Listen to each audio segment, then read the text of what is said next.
आज हम BCom part 3 के second paper business administration second बीमा के मूलाधार के अंतर्गत विषय में आज जो हम पढ़ रहे थे एजेंसी के मूल तत्व, एजेंसी की परिभाषा अभी अपन ने पढ़ी थी। इसके आगे जो है दो विषय हम लेंगे, दो शीर्षक हम लेंगे। एक एजेंसी की समाप्ति और दूसरा एजेंट की परिभाषा एवं विशेषताएं। तो एजेंसी की समाप्ति, पहले ये जानना था कि एजेंसी की स्थापना किस तरह से होती है। तो एजेंसी की स्थापना के बारे में जैसा मैंने पूर्व में बताया था, एक बार फिर दोहरा देता हूँ। स्पष्ट ठहराव द्वारा, गर्भित ठहराव द्वारा, तीसरा गत्यावरोध द्वारा या प्रदर्शन द्वारा, चौथा आवश्यकता द्वारा, पांचवा पुष्टिकरण द्वारा। इन 5 जो है आधारों पर या इन तरीकों पर एजेंसी की स्थापना होती है। तो एजेंसी समाप्त होती है तो वो कैसे होती है, कोई एजेंसी है और वो उसकी समाप्ति की क्या विधि है, कौन से तरीके हैं, तो उसके बारे में आज हम जानेंगे। तो पक्षकारों के कार्यों द्वारा एजेंसी की समाप्ति, एक तो ये होता है, एक राजनियम द्वारा समाप्ति होती है। तो पहला है पक्षकारों के कार्यों द्वारा समाप्ति। सामान्यतः प्रधान अपने एजेंट को उसके अधिकारों के खंडन की सूचना देकर किसी भी समय एजेंसी को समाप्त कर सकता है। मतलब उसके अधिकार जो है वो खंडन कर देता है। यदि किसी एजेंट को किसी कार्य विशेष को करने के लिए ही नियुक्त किया गया है तो प्रधान उस कार्य को प्रारंभ करने से पूर्व किसी भी समय एजेंसी को समाप्त कर सकता है। वो कार्य अगर उसने प्रारंभ नहीं किया है तो प्रधान उसको समाप्त कर सकता है, किसी कार्य विशेष को। किंतु यदि वह एजेंट अपना कार्य प्रारंभ कर चुका है और एजेंसी समाप्त हो जाती है तो एजेंट प्रधान पर अनुबंध भंग करने के लिए वाद प्रस्तुत कर सकता है।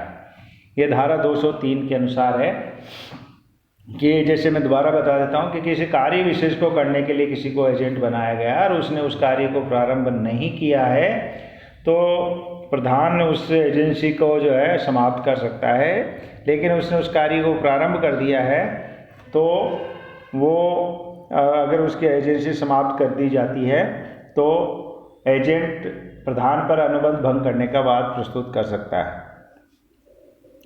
दूसरा है एजेंट द्वारा खंडन। एजेंट स्वयं प्रधान को सूचना देकर ऐसी एजेंसी को समाप्त कर सकता है। यदि एजेंसी एक निश्चित समय के लिए है तो एजेंट ऐसी एजेंसी को उचित कारणों के आधार पर ही समाप्त कर सकता है। यदि वह उचित कारणों के आधार पर एजेंसी को समाप्त नहीं करता है बल्कि स्वेच्छा से ही समाप्त कर देता है तो एजेंट प्रधान को उचित क्षतिपूर्ति के लिए उत्तरदायी होता है। यानी उसने स्वेच्छा से कर दी है और कोई कारण नहीं है और उसमें अगर प्रधान को कोई नुकसान होता है तो उसकी क्षतिपूर्ति एजेंट को करनी पड़ेगी। यदि एजेंट एजेंसी को समाप्त करना चाहता है तो उसे अपने प्रधान को नोटिस देना चाहिए। नोटिस की अवधि कितने समय की होगी ये परिस्थितियों पर निर्भर करेगा।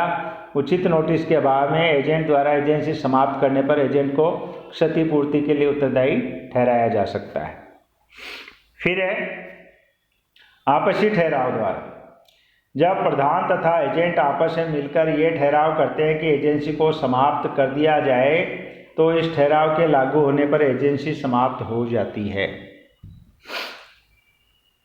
फिर सेकंड जो बात है वो है, ये तो था पक्षकारों के कार्यों द्वारा समाप्ति, अब है राजनियम लागू होने से समाप्ति।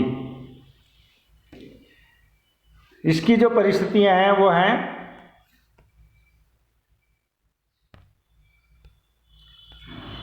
अनुबंध के निष्पादन द्वारा एजेंसी के कार्य की समाप्ति द्वारा।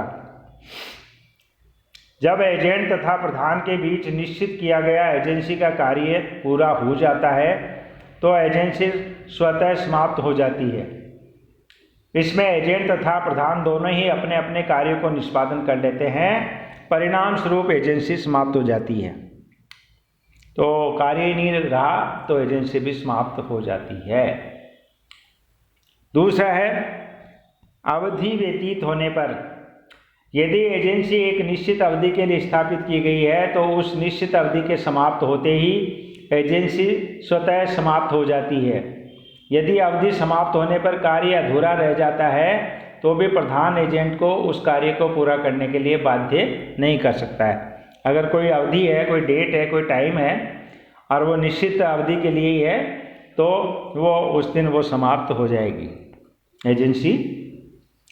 किसी एक पक्षकार की मृत्यु होने पर यदि एजेंट तथा प्रधान दोनों में से किसी भी एक पक्षकार की मृत्यु हो जाती है तो एजेंसी भी समाप्त हो जाती है। जब एजेंट को प्रधान की मृत्यु की सूचना प्राप्त होती है तभी से एजेंसी समाप्त हुई मानी जाती है।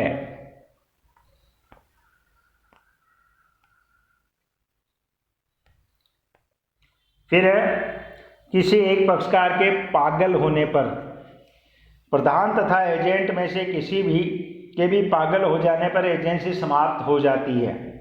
प्रधान के पागल हो जाने पर एजेंसी उस समय समाप्त हो जाती है जिस समय एजेंट को उसके पागल होने की जानकारी होती है।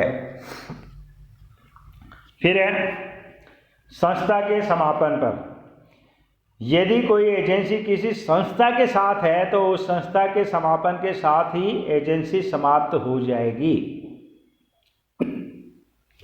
फिर प्रधान के दिवालिया होने पर यदि प्रधान दिवालिया हो जाता है तो वह अनुबंध करने के अयोग्य हो जाता है, अतः एजेंट के साथ भी अनुबंध जारी नहीं रख सकता है और एजेंसी स्वतः समाप्त हो जाती है धारा 201 के अनुसार।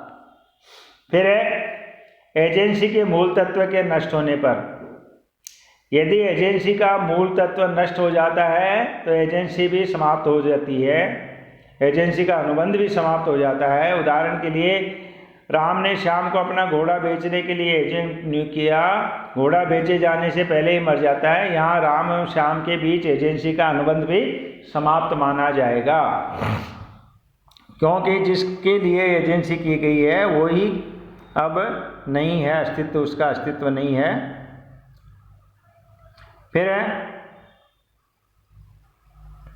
एजेंसी कार्य अवैधानिक होने पर यदि सरकार द्वारा कोई ऐसा राजनियम लागू किया जाता है अथवा उसमें परिवर्तन किया जाता है जिससे एजेंसी का कार्य अवैध हो जाता है तो एजेंसी स्वतः समाप्त हो जाती है।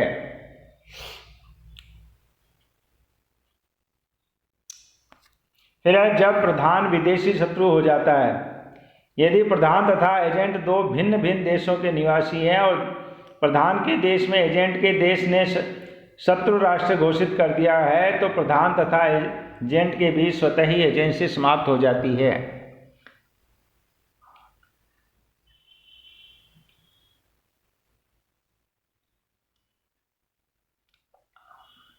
अब हम बात करेंगे बीमा एजेंट की परिभाषा। सामान्यतः एजेंट वह व्यक्ति होता है जो किसी दूसरे व्यक्ति की ओर से तृतीय पक्षकारों के साथ अनुबंधात्मक संबंध स्थापित करता है, किंतु बीमाकर्ता अपने एजेंट को तृतीय पक्षकारों के साथ अनुबंधात्मक संबंध स्थापित करने का अधिकार नहीं देते हैं, अतः वे कार्य नहीं कर सकते हैं। बीमाकर्ता जो है अपने एजेंट को तृतीय पक्षकारों के साथ अनुबंधात्मक संबंध स्थापित करने का अधिकार नहीं देते। ऐसी स्थिति में बीमा एजेंट की परिभाषा एक सामान्य एजेंट से पूर्णतः भिन्न हो जाती है। बीमा अधिनियम में दी गई परिभाषा के जैसे बीमा एजेंट्स विनिमय 2000 के अनुसार बीमा एजेंट वह एजेंट है जिसे बीमा अधिनियम 1938 के धारा 42 के अंतर्गत लाइसेंस प्रदान किया जाता है तथा कमीशन या अन्य पारिश्रमिक के बदले बीमा के लिए कार्य करने या प्रेरित करने अथवा बीमा व्यवसाय प्राप्त करने का कार्य करता है अथवा कार्य करने का ठहराव करता है, जिससे बीमा पत्रों को चालू रखने या बीमा पत्रों का पुनर्चलन करने तथा नवीनीकरण करने का व्यवसाय भी शामिल है। अब इस प्रकार स्पष्ट है कि बीमा एजेंट एक ऐसा एजेंट है जो किसी बीमाकर्ता के लिए लोगों को बीमा कराने के लिए प्रेरित करता है, बीमा व्यवसाय प्राप्त करता है, बीमा पत्रों को चालू रखने अथवा उसका पुनर्चलन या नवीनीकरण कराने के लिए प्रेरित या आग्रह करता है तथा इसके लिए उसे कमीशन या अन्य आधार पर पारिश्रमिक का भुगतान किया जाता है। यह उल्लेखनीय है कि बीमा व्यवसाय के लिए प्रेरित या आग्रह करने या बीमा व्यवसाय प्राप्त करने, चालू बीमा पत्रों को जारी करने या नवीनीकरण करने संबंधी व्यवसाय करना भी सम्मिलित है। तो ये एक परिभाषा थी कि वो तो प्रेरित करता है किसके लिए, बीमा करवाने के लिए, बीमा प्राप्त करने के लिए, बीमा चालू जो बीमा पत्र उनको चालू रखने के लिए या उनका नवीनीकरण करने के लिए। अब आता है बीमा एजेंट की क्या विशेषताएं होती हैं। बीमा एजेंट की क्या विशेषताएं होती हैं। बीमा एजेंट किसी बीमाकर्ता द्वारा, पहली विशेषता माने तो अपन अनुबंध के अधीन नियुक्त एक एजेंट होता है। दूसरा, बीमा एजेंट वही व्यक्ति बन सकता है जो बीमा एजेंट्स विनिमय द्वारा निर्धारित योग्यताएं पूरी करता है। तीसरी विशेषता है, नए नियमों के अनुसार बीमा एजेंट कोई एक वयस्क व्यक्ति, फर्म, कंपनी, बैंकिंग कंपनी व अन्य कोई संस्था आदि हो सकते हैं। चौथा है, बीमा एजेंट वह है जिसे बीमा अधिनियम की धारा 42 के अंतर्गत बनाए गए विनियमों के अधीन लाइसेंस प्राप्त हो। पांचवा, बीमा एजेंट का लाइसेंस निर्धारित व्यक्ति द्वारा निर्धारित व्यक्ति एवं प्रारूपों में जारी किया जाता है। छठी विशेषता, बीमा एजेंट लोगों के लिए बीमा के लिए आग्रह या प्रेरित करने या बीमा व्यवसाय प्राप्त करने का प्रयास करता है। सातवां, बीमा एजेंट विद्यमान बीमा पत्रों को चालू रखने तथा उनका नवीनीकरण कराने के लिए हेतु भी प्रयास करता है। आठवीं विशेषता, बीमा एजेंट को प्रतिफल या पारिश्रमिक का भुगतान किया जाता है। नौवां, बीमा एजेंट को कमीशन या अन्य आधार पर प्रतिफल का भुगतान किया जा सकता है। 10वां, बीमा एजेंट बीमा व्यवसाय प्राप्त करने के लिए किसी भी अन्य व्यक्ति को कोई कमीशन या पारिश्रमिक नहीं दे सकता है। यदि वह ऐसा करता है तो वह अवैध होता है। और 11वीं विशेषता, बीमा एजेंट भी भारतीय अनुबंध अधिनियम के धारा 182 के अंतर्गत एक एजेंट होता है, अतः वह भी अपने नियोक्ता के लिए वे सभी कार्य करता है जो उसे स्पष्ट या गर्भित अधिकारों के अंतर्गत प्रदान किए जाते हैं। किंतु बीमा अधिनियम के प्रावधानों के अनुसार बीमा एजेंट बीमाकर्ता का या किसी अन्य के साथ अनुबंधात्मक संबंध स्थापित नहीं कर सकता है। तो ये था बीमा एजेंट के बारे में। अभी इस चैप्टर में बीमा एजेंट के अधिकार, उनकी सीमा, एजेंट संबंधी विनिमय और साधारण एजेंट बीमा एजेंट में अंतर, कई टॉपिक हैं जिनका हम आगे अगले चैप्टर्स में अध्ययन करेंगे। धन्यवाद।